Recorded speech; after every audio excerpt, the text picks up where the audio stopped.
Doug Jones. He's been a United States Senator, a United States Attorney, a federal prosecutor, somebody who's devoted his career to public service. And now he's running to be the next governor of the state of Alabama. Doug and I had the chance to sit down and talk about what's happening in the Department of Justice. He says himself that the word justice really just doesn't seem to make sense anymore, considering what that institution looks like now and the work that it's not doing. We talk about the latest out of Minnesota, the quote, investigation that is going to be done into the murder of Alex Pretti. And we also talk about how there is a need to have people be empowered again to get the choices, to be able to make the decisions that are going to directly impact their futures. Take a listen. Joining me now is Doug Jones. Doug, you've had so many titles, so many roles, so many jobs. I know one of the most important is obviously, listening to everything that your wife, Louise, has to tell you what to do. But I will say, look, man, we are thrilled to be able to support you in your race to be the next governor of the state of Alabama. I want to get to that in a second. But I kind of want to lean into your background as a U.S. attorney and as a federal prosecutor. I am constantly alarmed at the weaponization of the DOJ. It's something we talk about all the time. And today, CNN has a brand new article out saying that the DOJ plans to up the ante, plans to meet to be able to talk about how do we weaponize this department even more. Kind of your top line thoughts about what can we do to stop it? We talk about it a lot. We complain about it. We say how it's destruction of norms and institutions. But what can we do to stop this? You know, it's not easy to stop this when you've got the administration just running rampant over the Constitution, just absolutely trouncing all norms and constitutional laws and the rule of law itself. There's not a lot. We're going to have to depend to some extent on our judicial branch. They have been stepping up more and more because I think they're seeing how this administration is treating the department, how it's treating the law. And that's going to be, I think that's going to be a telling tale. Now, obviously, there is the ability to have congressional oversight if folks will ever do that, but that's going to require people getting out to vote this coming November and hoping that the elections are free and fair. You know, Katie, I think I may have said on your show, at this point, I'm not even sure the word justice applies to this department anymore. Right. It is whether we see it on the streets of Minnesota or whether it's in court systems around and the weaponization that we see in grand juries. It is just frightening. And it's not just the enemies. It is people like journalists that are now getting the brunt of this. And that is incredibly, not only disturbing, it's frightening for America. Yeah, I'm glad that you mentioned that because it really was for somebody like me too, who has the training as a lawyer, who has now, dove headfirst into being in media as a journalist, to see what happened last Thursday night late to Don Lemon and Georgia Fort, two independent journalists, to have them be arrested by this Trump DOJ was galling. But Doug, but it seems to fit, right? Because the silencing of your opposition is really the only way to do this. Because for Trump, you got to have a state-run, operated propaganda arm. If you allow the dissent to be heard, and if you allow it to have some oxygen, in light of what I've been seeing in Minnesota and beyond, when fires get oxygen, they flame and they grow. Oh, yeah, there's no question about it. And you only have to go back. And again, I've used this several times lately. You know, it was journalists and it was the photographers and the videographers who filmed the fire hoses and dogs in Birmingham, who were there in Selma to film the beating of John Lewis and Amelia Boynton and others across the Edmund Pettus Bridge.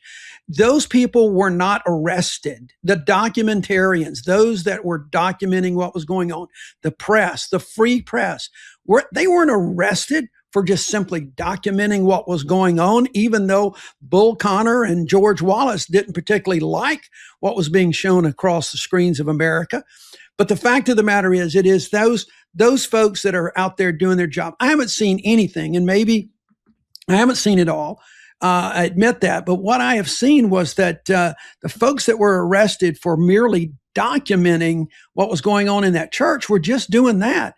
They were interviewing people on both sides of the issue and simply documenting what was happening, not there to facilitate, not there to demonstrate, not there to obstruct, but simply they're reporting the news on both sides. So it's not like they're even the enemy of the state, but the state in this case, the state being the Trump administration, they don't like any negative publicity whatsoever, and they will appear to do all that they can, including using the criminal justice system to try to stop negative news. So grateful you bring up Selma. You bring up the Children's Crusade, which was the police dogs being sicked on those young children, right, and the big fire hoses.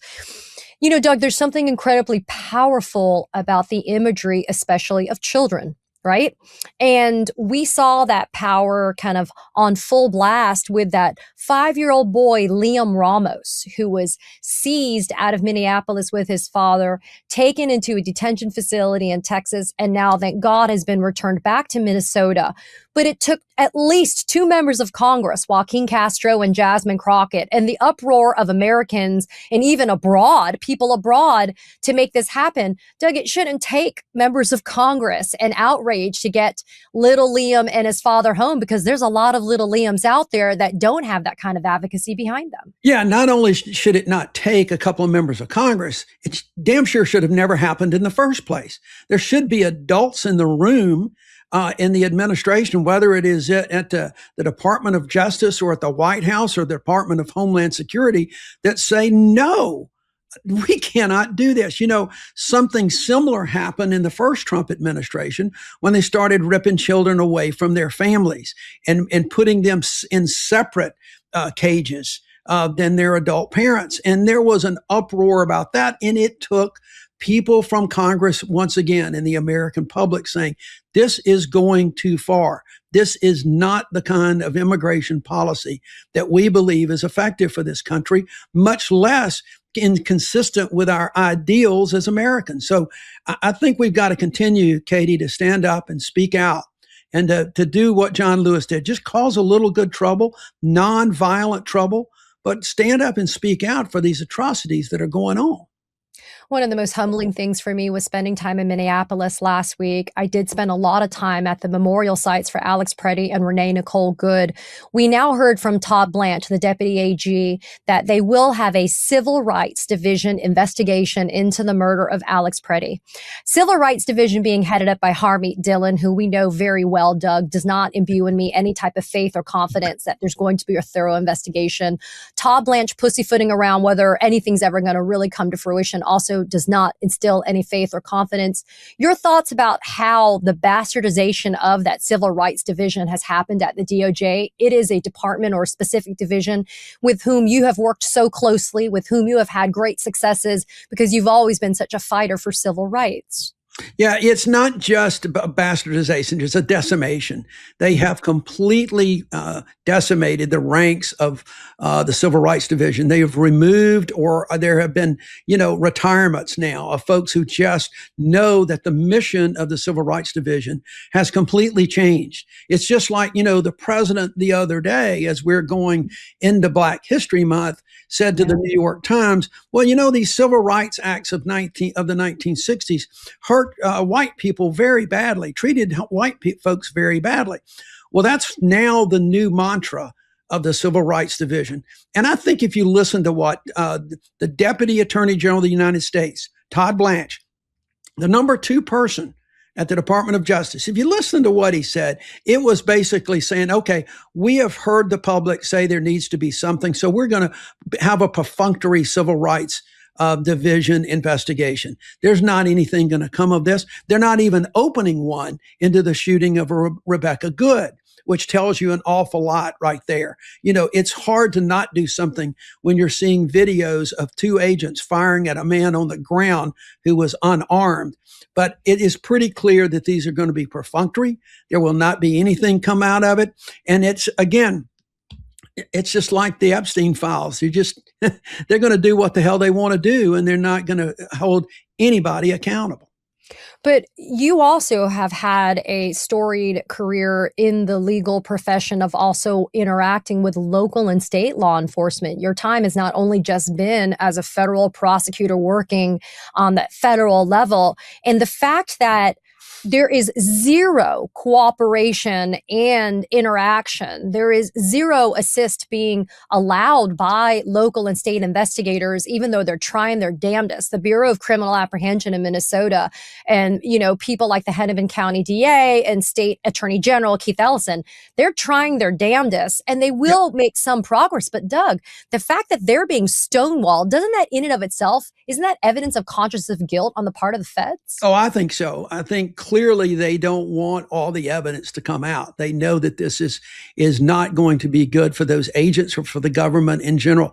Look, for the last 30 or 40 years, I think federal and state law enforcement have pretty much prided themselves on trying to work together. Now, sometimes that means doing some things that are uncomfortable for the state. Sometimes it's uncomfortable for the federal government.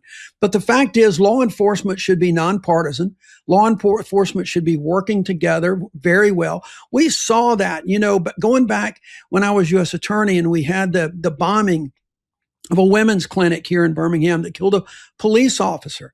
We established a task force and everybody was concerned that ATF was going to be fighting with FBI, but the feds were going to be fighting with the state. But the state lost one of their policemen during that.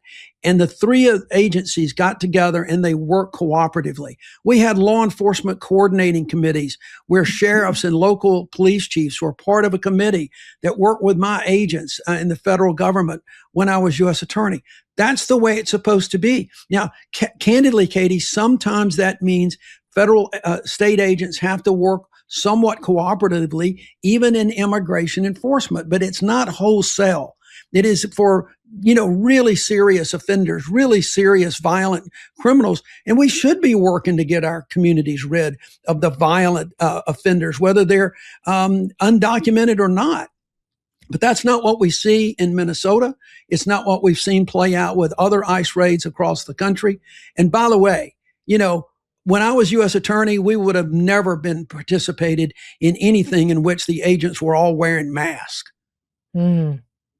Yeah, that's kind of been one of the most disturbing things, putting aside the wholesale execution of people on the streets, is this idea that it's being done with impunity, right? And that they're allowed to go around wearing these masks. One of the judge's orders that I read here on my channel out of Massachusetts, I believe it was Judge William Young, he said, could you imagine if our Marines were wearing masks? There's a reason why we don't have masked militia that way or masked military.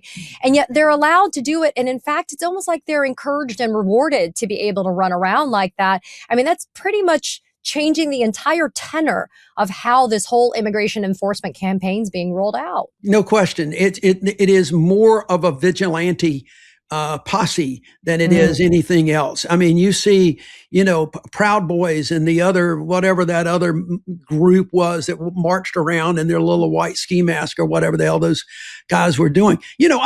Look, as bad as Bull Connor and the Birmingham police were, they weren't wearing masks. And as bad as the state troopers were in Alabama on the Edmund Pettus Bridge, they weren't wearing masks. They had billy clubs, but they weren't wearing masks, for God's sakes. This is just crazy. This, even the image of that is not good. This is something that you would not expect to see in any democracy, much less the leading democracy in the free world, the United States of America. Well, and listen, and because we want to be able to preserve what's left of that democracy, I know that that's a huge part of why you decided to get back into a more kind of official role in politics. Like I said, you've worn a lot of different hats. All of them have been incredibly meaningful. I wanted to ask you, because I spend a lot of time here urging people to focus on local and state government elections and local and state politics, because a lot of stuff has now been shifted back to the states. But we've also seen our governors and our attorneys general on the state level, they're the ones stepping into the breach. They're the ones running into the fire that is being caused by this administration. Why was it so important for you to put yourself back into the fray? Because it is a fray running for governor of Alabama. It is a fray. There's no question about it. But Katie, there are just when you've come around the way that this country has come, and you've lived as long as I've lived, and you've had the blessings of this country. There are things that are just worth fighting for. I mean, there were people that got called up and went to war. This is a different kind of battle. And there are things just worth fighting for. And I agree with you as you look at what's happening in this country. Congress of the United States right now is just pretty much powerless. Even with Democrats, if we were able to get control some in the midterm elections, it's only so limited against an administration that seems going to do what the hell they're going to do regardless. And so it is the governors and it's been state attorney generals that are doing, that are the bulwark against all this. They're the ones that are putting up the barriers. They're the ones saying, stop. Let's talk about this. Let's work together. But they are the ones on the front lines of protecting democracy. And I think that I'm hoping to see more and more people around the country, even in states where you don't expect that you can have a lot of success. And we're going to have a lot more success than people give us credit for. But people need to be getting out there for these offices. They need to be standing up. They need to be getting in this because it, as I said, this is a fight worth getting into. It's a fight worth having.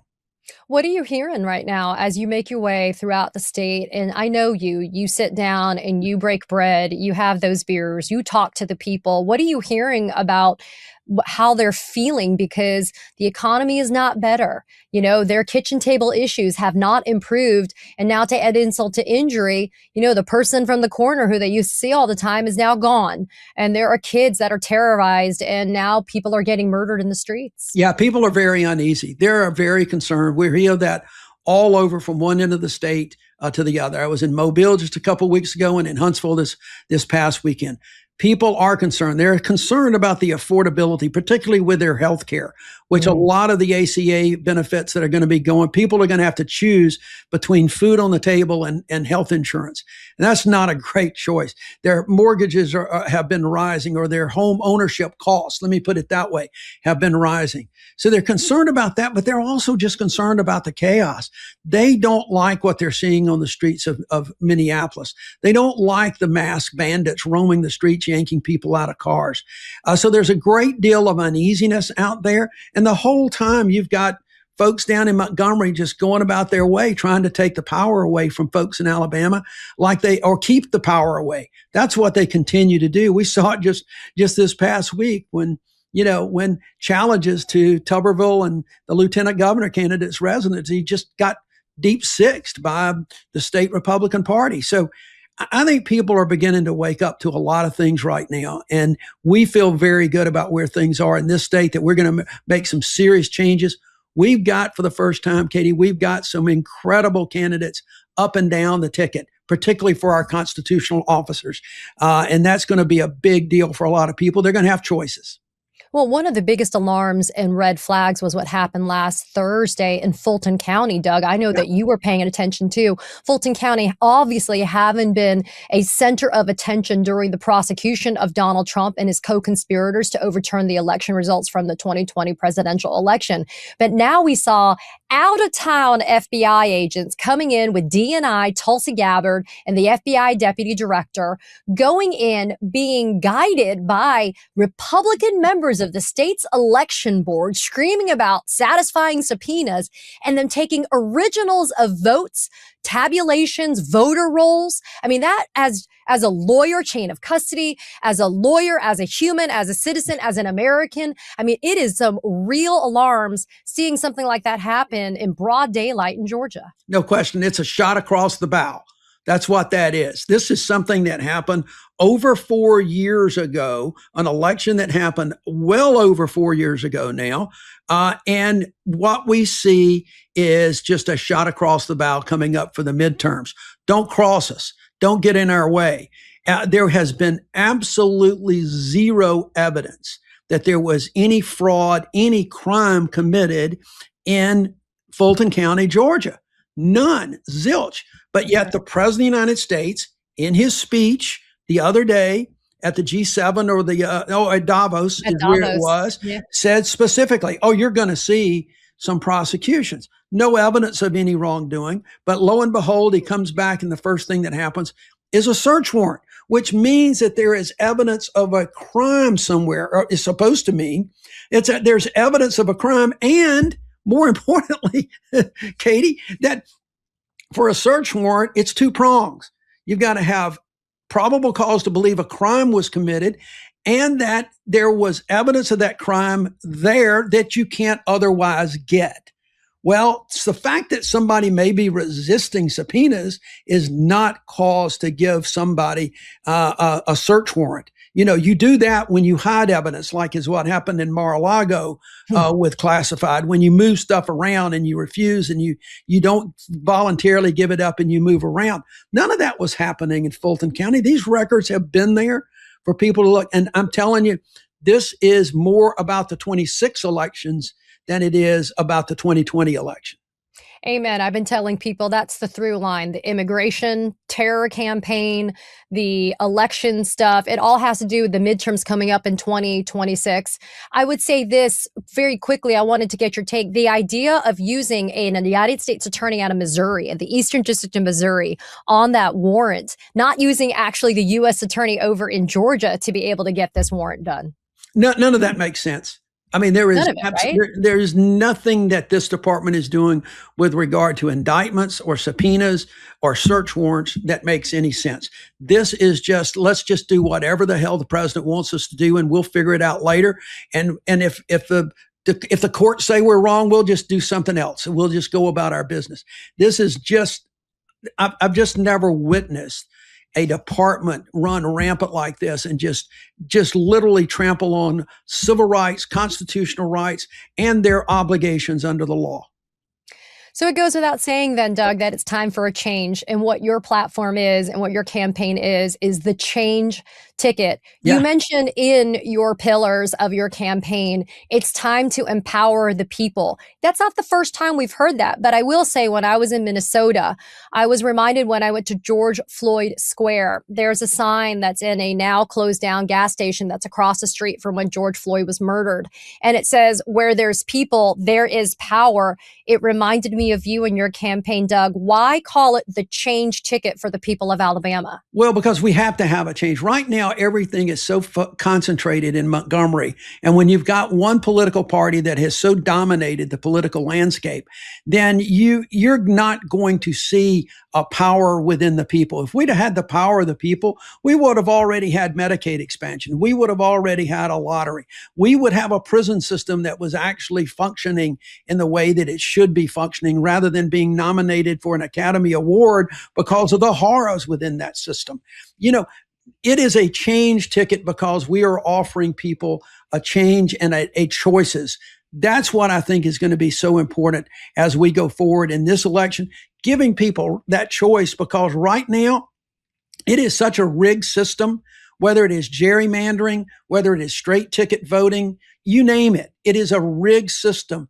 Katie, we had people, the special interest in Alabama, all of those folks that pay big money to lobbyists in Montgomery, they started endorsing candidates months ago, long before anybody knew who the candidates were all going to be. Our qualifying didn't end until just about 2 weeks ago, but they started endorsing 3 months, 4 months before qualifying even opened. That's a rigged system. That's taking away the power of the people.